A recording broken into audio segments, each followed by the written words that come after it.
जय श्री कृष्ण। राधे राधे। ज्येष्ठ मास महात्म्य का 21वां अध्याय, जिसमें हम निर्जला एकादशी व्रत वर्णन की अधिक जानकारी के बारे में सुनेंगे। दत्तात्रेय जी कहने लगे कि हे राजन, सुनिए, मैं विधि पूर्वक एकादशी व्रत को कहता हूँ।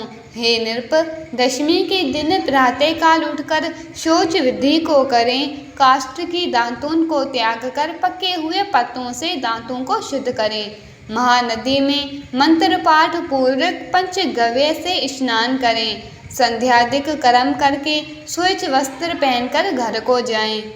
गुल्लर के पात्र में उत्तर मुख होकर जल को भरें और देश काल का उच्चारण करें। ब्राह्मणों को प्रणाम कर कहें कि हे देवेश, आज मैं भक्ति पूर्वक आपका व्रत करूंगा, अर्थात एकादशी व्रत का संकल्प लें। दशमी के दिन, हे राजन, दशमी के दिन दूसरे के घर का अन्न, 2 बार भोजन, मांस, शोर तथा शरीर में तेल लगाना त्याग देना चाहिए। हे राजन, हविष्य अन्न के अतिरिक्त और सभी पदार्थ आमिष अर्थात न खाने योग्य कहे गए हैं। अतः दशमी के दिन प्रयत्न से थोड़ा सा हविष्य अन्न का ही भोजन करें। रात्रि में कथा श्रवण द्वारा जागरण करें। उसके पश्चात सूर्य उदय होने पर निर्मल जल से स्नान करें। पूजा गृह में आकर संध्यादि नित्य कर्म को करें। एकादशी के दिन चित्त में किसी प्रकार का विकार उत्पन्न नहीं होना चाहिए तथा प्राकृत विषयों में मन को नहीं लगाना चाहिए। सहस्त्र नाम का पाठ करके तुलसी दल से विष्णु भगवान का पूजन करें तथा पुरुष सूक्त और पावन मंत्रों से जनार्दन भगवान का अभिषेक करें। औषधि, मिथ्या भाषण, शयन, स्त्री के साथ वार्तालाप, क्रोध, कटु वचन, आलाप, काष्ठ के दांतों से दांतों का मर्दन यानी मंजन करना, एकादशी व्रत के फल को चाहने वाले इन सब कर्मों को ना करें और प्रत्येक प्रहर विष्णु भगवान का पूजन करना चाहिए। इसी तरह गाना बाजा बजाते हुए सारा दिन तथा रात व्यतीत कर देनी चाहिए और उत्सव आदि मनाना चाहिए, अर्थात रात्रि को भगवान श्री हरि विष्णु के भजन कीर्तन करते हुए जागरण करना चाहिए और दिन में भी भगवान श्री हरि विष्णु का पाठ करना चाहिए और उनके भजन कीर्तन करने चाहिए। दूसरे दिन प्रातःकाल जितनी द्वादशी हो उस शेष द्वादशी में भक्ति युक्त चित्त से पारणा करें। पारणा न करने से पुण्य की हानि अवश्य होगी। इसीलिए सर्व प्रयत्न से द्वादशी में पारणा करना शुभदायक होता है। हे वत्स, व्रतियों को संपूर्ण व्रत की सिद्धियों के लिए द्वादशी में पारणा अवश्य करना चाहिए। पारणा के दिन बहुत से ब्राह्मणों को भोजन कराएं। जो असमर्थ हो उनको 12 ब्राह्मणों को अर्थात एक ब्राह्मण को ही भोजन करा देना चाहिए। पूजन सामग्री से पूजन कर तपस्वियों को भोजन करा देना चाहिए। तृप्ति पर्यंत शर्करा युक्त पायस का भोजन कराएं और श्रेष्ठ ब्राह्मणों को मौन पूर्वक भोजन कराकर स्वयं भोजन कर लेना चाहिए। पराया अन्न, आमिष अर्थात न खाने योग्य वस्तु, मांस, उड़द, तेल, स्त्री सेवन, मधु, औषधि, दूसरों की चुगली, हंसा, कांसे के बर्तन में भोजन करना, पान खाना, हजामत बनाना और 2 बार भोजन करना, इन सब बातों को द्वादशी को त्याग करना चाहिए। सब व्रतों में ये उत्तम व्रत 3 दिन में साध्य होता है, यानी ये व्रत 3 दिन तक चलता है। दशमी, एकादशी और द्वादशी, इन तीनों दिनों में नियम पूर्वक रहना चाहिए।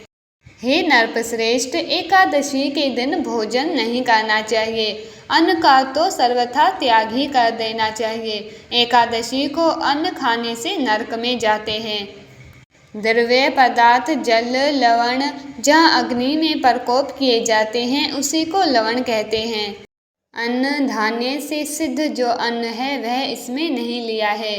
जो मोहवश एकादशी के पारणा समय पर्याप्त द्वादशी को धान्य का भोजन करते हैं, जो चंद्रायन व्रत करके पाप से मुक्त हो जाते हैं। हे राजन, जो तुमने पूछा उसका उत्तर मैंने तुमको दिया। राजा पुलिंद कहने लगे कि हे तात, परम अद्भुत जो रहस्य आपने कहा उसके अनुष्ठान के लिए मुझ में शक्ति नहीं है, क्योंकि मेरा शरीर अत्यंत जर्जर हो गया है। इसीलिए कृपा करके इसके सार को ठीक ठीक कहिए। हे भगवान, सार पदार्थ समस्त कर्मों के होते हैं। दत्तात्रेय जी बोले कि हे माँ भाव, मैं परम अद्भुत रहस्य तुमसे कहता हूँ, जिसके अनुष्ठान मात्र से समस्त कार्य सफल होते हैं। हे राजन, ज्येष्ठ मास के शुक्ल पक्ष की एकादशी को निर्जल व्रत करो। इसके करने से सब पूर्ण हो जाता है, इसमें संशय नहीं है। राजा पुलिंद बोले कि हे दत्तात्रेय जी, ज्येष्ठ मास की एकादशी निर्जला क्यों हुई? दत्तात्रेय जी कहने लगे कि हे राजन, प्रथम राजा प्राचीन वही ने एकादशी के दिन संपूर्ण व्रत जल रहित किया, इसीलिए ये एकादशी जल वर्जित हुई। निर्जला नाम से प्रसिद्ध एकादशी पापों का नाश करने वाली कही गई है। ये कह दत्तात्रेय जी चले गए। इसके पश्चात राजा पुलिंद ने भी उसको विधि पूर्वक किया। इसी एकादशी व्रत के अनुष्ठान मात्र से राजा पुलिंद दूसरे जन्म में प्रहलाद नाम से भगवान के श्रेष्ठ भक्त और हिरण्यकश्यप का पुत्र हुआ। श्री वेद व्यास जी बोले कि हे भीमसेन, ये प्राचीन इतिहास मैंने तुमसे कहा, इसके श्रवण मात्र से तुम्हारे सब संशय दूर हो जाएंगे। अब तुम क्या सुनना चाहते हो? भीमसेन कहने लगे कि हे पितामह, आपकी कृपा से सब मोह नष्ट हो गया, मुझको स्मरण शक्ति मिली। हे तात, व्रत करने के लिए मैं तैयार बैठा हूँ। न संदेह मैं आपके वचन का पालन करूँगा। स्कंद जी कहने लगे कि हे ऋषियों, वेद व्यास जी के कथनानुसार इस व्रत को भीमसेन ने किया और चक्रपाणि भगवान विष्णु की कृपा से सब पापों से मुक्त हो गया।